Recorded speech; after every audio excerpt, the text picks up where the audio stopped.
Process है उसमें भी नाम लिख लेते हैं इलेक्ट्रोफोरेसिस। ठीक है, इलेक्ट्रोफोरेसिस मतलब यहाँ पे इलेक्ट्रिसिटी इन्वॉल्व है। तो कैसे इन्वॉल्व है, ये भी सेपरेशन करती है, ये भी चीजों की सेपरेट करती है, लेकिन किस बेस पे, चार्ज के बेस पे, उसकी शेप के बेस पे, उसके साइज के बेस पे। यहाँ पे मेन जो चीज है वो चार्ज है, क्योंकि चीजें बाज पॉजिटिव होती हैं बाज नेगेटिव होती हैं, ऐसा ही है। तो उनके लिए की जाती है इलेक्ट्रोफोरेसिस। अब इलेक्ट्रोफोरेसिस क्या होती है, याद रखो क्रोमेटोग्राफी में ये जो पेपर था जिसपे हमने ये चीजें परफॉर्म की है, इसको कहेंगे क्रोमेटोग्राम, ये चीज याद आई। ठीक है, ये तो क्रोमेटोग्राम हो गया। अब इलेक्ट्रोफोरेसिस है तो उसमें पॉजिटिव नेगेटिव मतलब चार्ज के बेस पे चीजों को सेपरेट किया जाता है। अब कैसे किया जाता है, अगर हम इलेक्ट्रोफोरेसिस वाला चैम्बर देखें तो वो एक इस तरह का चैम्बर होगा। ठीक है, क्या होता है, चैम्बर होता है, उसके अंदर कोई जेल टाइप चीज जो है वो सैंडविच कर दी जाती है। कोई भी जेल ले ले जिससे चार्ज जो है, जो इलेक्ट्रिसिटी है वो मूव कर सके, वो हम यहाँ पे इसको ग्लास या प्लास्टिक के साथ सैंडविच कर देंगे। मतलब ये बीच में जेल है, दोनों तरफ ग्लास है, लगा दें, या प्लास्टिक वाले ग्लास है, ये दूसरे जो प्लास्टिक है या ग्लास है उससे हमने इसको सैंडविच कर दिया, बीच में जेल है। ठीक है, इसको हमने रख दिया यहाँ पे, क्या कर दिया, यहाँ पे रख दिया। यहाँ पे रखने के बाद क्या करेंगे, यहाँ पर हम इसके कॉम के जरिए, एक स्पेसिफिक कंगा होता है उसके जरिए हमने इसमें सुराख कर दिए। जब एक साइड पे हमने सुराख कर दिए तो इसमें हमने अपना सैंपल डालना है। ठीक है, इन वेल्स में क्या करना है, अपना सैंपल डालना है। इसमें बिलफर्ज एक सैंपल डाल दिया, इसमें दूसरा सैंपल डाल दिया, इसमें तीसरा सैंपल डाल दिया। ठीक है, सैंपल हमने डाल दिया, यहां से दो इलेक्ट्रोड इसके साथ लगे होते हैं। क्या लगे होते हैं, इलेक्ट्रोड। ये बीच में बफर सोल्यूशन होता है, क्या होता है, बफर सोल्यूशन। ये इलेक्ट्रोलाइट्स होती है इसके अंदर जो कि चार्ज को कैरी करते हैं, और इसी के साथ बैटरी अटैच होती है। बिलफर्ज ये हम बैटरी इसके साथ अटैच कर दिए, एक बैटरी के साथ अटैच कर दिया तो ये इसका पॉजिटिव टर्मिनल बन गया, ये इसका नेगेटिव टर्मिनल बन गया। ठीक है, बैटरी अटैच की, अभी हमने ऑन नहीं किया, बैटरी अटैच की, उसके बाद अब ये बैटरी लगी है, इसके बाद हमने इसमें सैंपल डाल दिया। बिलफर्ज हमने यहाँ पे डीएनए डाल दिया, क्या डाल दिया, डीएनए डाल दिया। अब डीएनए जो है, हाँ डीएनए डाल देते हैं, प्रोटीन्स डाल देते हैं। असल में मैं अभी बताऊंगा कि डीएनए को यहाँ पे क्यों नहीं कंसीडर कर रहा है, इसके हवाले से। बिलफर्ज यहाँ पे हमने प्रोटीन डाल दी, और वो भी कौन सा वाले, पॉजिटिव प्रोटीन। कुछ अमीनो एसिड पॉजिटिव वाले होते हैं, चार्ज वाले। तो यहाँ पे हमने इस वेल में डाल दिया जो प्रोटीन्स हैं, इसमें क्या डाल दिए, प्रोटीन्स डाल दिए। प्रोटीन्स डालने के बाद क्या किया हमने, इसको ऑन कर दिया, इसको ऑन कर दिया। जब ये ऑन होगा तो यहाँ पे पॉजिटिव चार्ज आएगा, यहाँ पे नेगेटिव चार्ज हो गया। अब क्योंकि प्रोटीन्स पॉजिटिव चार्ज है तो वो किस वाले चार्ज की तरफ जाएंगे, वो जाएंगे नेगेटिव चार्ज की तरफ, पॉजिटिव से नेगेटिव की तरफ जाएंगे, क्योंकि वो खुद पॉजिटिव है, वो वाला टर्मिनल उसका नेगेटिव है, तो पॉजिटिव नेगेटिव की तरफ भागेंगे। जब ये वेल यहां से निकलेंगे तो क्या होगा, बिलफर्ज ये निकल गए। सबसे जो हल्के वाले होते हैं, जिनका मॉलिक्यूलर वेट बहुत कम होता है, जिनका साइज बहुत छोटा होता है, वो सबसे पहले भागेंगे, यहाँ पे आ जाएंगे। ठीक है, यहाँ पे आ जाएंगे, इसको ऐसे कर लेते हैं चलिए। फिर जो थोड़े से कम मॉलिक्यूलर वेट वाले हैं वो यहाँ पे कहीं आ जाएंगे, ये सबसे कम, फिर ये थोड़े कम, फिर जो ज्यादा भारी होंगे वो यहाँ पे मतलब जाएंगे वो नेगेटिव की तरफ, लेकिन वो भारी बहुत ज्यादा है, उनका मॉलिक्यूलर वेट बहुत ज्यादा है, तो वो यहाँ पे कहीं होंगे। तो जो फासला ज्यादा कवर करेगा, इट्स मीन्स उसका साइज छोटा है, उसका मॉलिक्यूलर वेट छोटा है, कम है। जो कम फासला तय करेंगे, इसमें वो वाले जो प्रोटीन्स है उनका मॉलिक्यूलर वेट ज्यादा है, इसलिए उन्होंने कम डिस्टेंस जो है वो कवर किया है। तो इस बेस पे हम डिफरेंट प्रोटीन्स को अलग कर लेते हैं on the side base of charge और मॉलिक्यूलर वेट। इन दो बेसिस पे हम due to electrophoresis charge particles को सेपरेट कर लेते हैं। तो ये भी हमारे पास एक तरीका है। अब डीएनए क्योंकि नेगेटिव होता है तो उसके लिए हमने कंसीडर करना है बैटरी को इस वाले टर्मिनल में, ताकि यहाँ पे पॉजिटिव आए, यहाँ पे नेगेटिव आए। ठीक है, तो अब डीएनए खुद नेगेटिव होता है, अगर इसमें डीएनए डालेंगे तो फिर डीएनए पॉजिटिव की तरफ भागेंगे, और इस तरीके से वो डीएनए के डिफरेंट बैंड्स जो है वो बन जाते हैं। अगर तुम लोगों ने डीएनए का वो जो इलेक्ट्रोफोरोग्राम देखा होगा तो उसमें डिफरेंट बैंड्स बन जाते हैं। तो वो ड्यू टू दिस रीजन कि जो भारी डीएनए होगा वो क्लोज कहीं होगा, जो हल्का डीएनए होगा जिसके न्यूक्लियोटाइड्स कम होंगे वो बिल्कुल एंड पे चला जाएगा, ज्यादा कवर करेगा वो डिस्टेंस हमारे पास। तो ये तो हो गया हमारे पास इलेक्ट्रोफोरेसिस। इलेक्ट्रोफोरेसिस में क्या करते हैं, due to electricity power supply के हम on the basis of charge और मॉलिक्यूलर वेट चीज़ों को सेपरेट कर देते हैं, उसको प्यूरिफाई करते हैं, उसको मिक्सर में, मतलब उसको जो मिक्सर में से कौन कौन सी चीज़ें वो आइडेंटिफाई करते हैं। अब प्रोटीन या डीएनए वगैरह हमें नज़र नहीं आते, तो यहाँ पर जब ये चीज़ हो जाए तो उसके बाद इसकी स्टेनिंग की जाती है। जब स्टेनिंग की जाती है तो वो फिर कलरफुल पार्टिकल्स में हमें नजर आना शुरू हो जाते हैं, तो यहाँ पे स्टेनिंग भी हो सकती है। तो ये हमारे पास क्या हो गया, इलेक्ट्रोफोरेसिस। पहले हमने क्रोमेटोग्राफी कर ली, उसके बाद इलेक्ट्रोफोरेसिस कर लिया। एक और छोटी सी टेक्निक है, और वो टेक्निक हमारे पास क्या, स्पेक्ट्रोफोटोमीटर।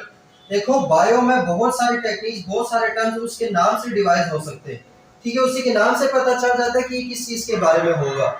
अब स्पेक्ट्रोफोटोमीटर है, स्पेक्ट्रोफोटोमीटर तीन चीजें हैं, स्पेक्ट्रो फोटोमीटर, ठीक है। स्पेक्ट्रोफोटोमीटर, स्पेक्ट्रो मतलब स्पेक्ट्रम, लाइट से रिलेटेड है, फोटो मतलब लाइट, फोटोसिंथेसिस में ज्यादातर ये वैसे होता है। तो अब कुछ सब्सटेंसेस होते हैं वो डिफरेंट वेवलेंथ ऑफ लाइट को यूज करते हैं। अब लाइट देखिए इसमें डिफरेंट वेवलेंथ है, 400 से शुरू होके 700 तक जाती है, ठीक है। विबग्योर का नाम तो सुना होगा,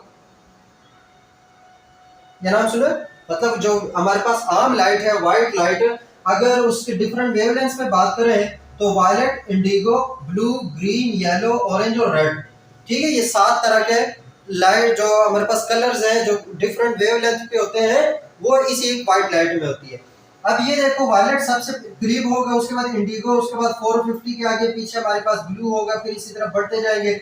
जो रेड है वो 700 नैनोमीटर पे होता है, ये 400 नैनोमीटर से 700 नैनोमीटर, ये इनकी रेंज होती है, ठीक है। इसको वेवलेंथ बोलते हैं। कि हमारे पास जो वायलेट है बिल्कुल वो 400 नैनोमीटर पे अब्जॉर्ब होती है, इसी तरह जो ब्लू है वो 450 नैनोमीटर पे अब्जॉर्ब होती है, इसी तरह जाते जाए तो जो रेड है वो 700 नैनोमीटर पे जो है ना वो अब्जॉर्ब होती है। अब ये फिजिकल रूल है, ठीक है, ये हमारे पास क्या है, फिजिकल, इसको कहते हैं स्पेक्ट्रम। इस अगर ये पूरा हम डिवाइड कर ले तो ये होगा स्पेक्ट्रम, ठीक है। उसमें से अब खास कुछ जो हमारे पास केमिकल्स होंगे या जो कुछ कंपाउंड्स होंगे, कुछ चीजें जो होंगी वो एक खास किस्म के लाइट को एब्जॉर्ब करेंगी, ठीक है, खास किस्म के वेवलेंथ का, खास वेवलेंथ पे वो लाइट को एब्जॉर्ब करेंगे।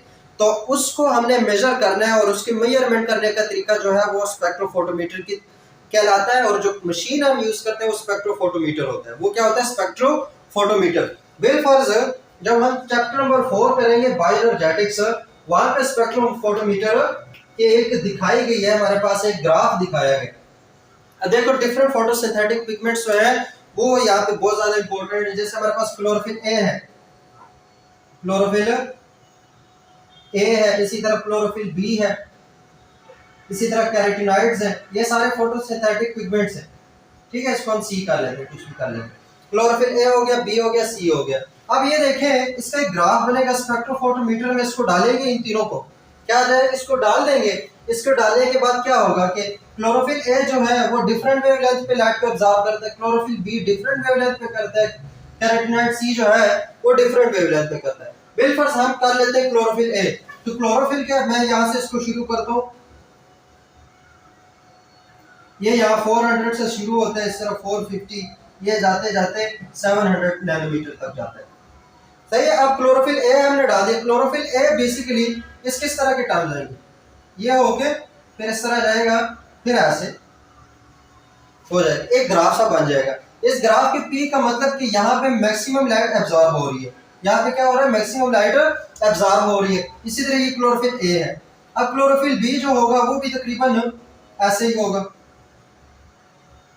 सही है, मतलब उससे एब्जॉर्बेंस पे यहीं पे होगी लेकिन कम होगी। जो कैरोटीनॉइड्स हैं वो हमारे पास कुछ ऐसे हो जाएंगे। तो इस तरह की डिफरेंट एक ग्राफ सा बन जाएगा क्लोरोफिल ए के लिए, बी के लिए और कैरोटीनॉइड्स के लिए। तो अब यहाँ पे पता क्या चला, स्पेक्ट्रोफोटोमीटर हमें ये बताता है कि जो क्लोरोफिल ए है वो 450 पे मैक्सिमम लाइट एब्जॉर्ब कर रहा है, इसी तरह वो 650 से 7 के अंदर 700 के अंदर डिफरेंट जो मैक्सिमम लाइट वो एब्जॉर्ब कर रहा है। तो वो कौन हमें बताता है, स्पेक्ट्रोफोटोमीटर। तो यहाँ से ये पता चला कि क्लोरोफिल ए जो है स्पेक्ट्रोफोटोमीटर के जरिए हमें पता चला कि जो क्लोरोफिल ए है वो किस वेवलेंथ को ज्यादा एब्जॉर्ब करता है, किस वेवलेंथ को वो ज्यादा एब्जॉर्ब करता है। अब अगर यहाँ से देखा जाए तो इसको भी एब्जॉर्ब कर रहा है, इसको भी एब्जॉर्ब कर रहा है, रेड को भी एब्जॉर्ब कर रहा है। क्लोरोफिल ए ज्यादातर कहाँ पे होता है, क्लोरोफिल ए हमारे पास लीव्स में होता है। तो वो ये जो बीच में जो ग्रीन वाला और येलो वाला इस तरह के जो रेंज है वहां पे क्लोरोफिल ए बिल्कुल लाइट को एब्जॉर्ब नहीं कर रहा। लाइट को एब्जॉर्ब नहीं कर रहा मतलब उसको रिफ्लेक्ट करेगा।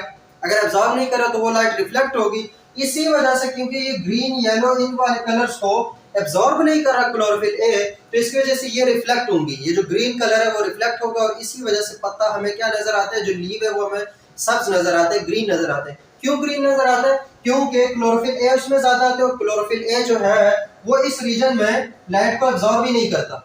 इस रीजन में लाइट को एब्जॉर्ब ही नहीं करता। इसलिए फोटोसिंथेसिस के लिए, क्योंकि क्लोरोफिल ए की बहुत ज्यादा जरूरत होती है और क्लोरोफिल ए तो फोटोसिंथेसिस के लिए जरूरी है कि हमारे पास लाइट कौन सी हो, या तो हमारे पास वायलेट इंडिगो ब्लू तक चलता है और इसके अलावा जो हमारे पास रेड कलर है वो चलता है, उसको वो एब्जॉर्ब करता है, बाकी सारे कलर्स को ये रिफ्लेक्ट करता है। क्या करता है? लीव्स हमारे पास रिफ्लेक्ट करता है। Same is a case with B.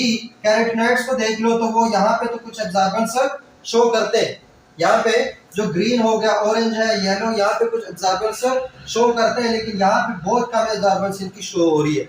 और कैरोटीनॉइड्स कहाँ पे होते हैं? मैक्सिमम फ्रूट्स में होते हैं या फिर रूट्स में होते हैं, फ्रूट में या रूट में। और इसी वजह से फ्रूट हमें कलरफुल नजर आते हैं, कुछ हमें ऑरेंज नजर आते हैं, कुछ हमें येलो नजर आते हैं, कुछ हमें बिल्कुल व्हाइट नजर आते हैं, कुछ हमें रेड नजर आते हैं। तो मतलब उनकी डिपेंड करते हैं उसमें किस टाइप की कैरोटीनॉइड है, वो कौन सी जगह पे लाइट को एब्जॉर्ब कर रहा है और कौन सी रेंज पे नहीं कर रहा। जहाँ पे वो एब्जॉर्ब नहीं करेगा वही वाली लाइट वो रिफ्लेक्ट करेगा और उसकी रिफ्लेक्शन की वजह से उस फ्रूट का या उस सीड का या उस जो हमारे पास रूट है उसका कलर बन जाएगा। तो इसको हम जब बायोएनर्जेटिक्स का चैप्टर पढ़ेंगे तो उसमें बड़े तसल्ली से समझेंगे। तो ये हमारे पास क्या हो गया? स्पेक्ट्रोफोटोमीटर। तो आज के लिए ये तीन बहुत है, क्या कहते हो? आज के लिए ये तीन तरीके टेक्निक्स जो ये बहुत है। एक हमारे पास क्रोमेटोग्राफी, उसको तसल्ली से समझा। उसके बाद हमने समझा किसको?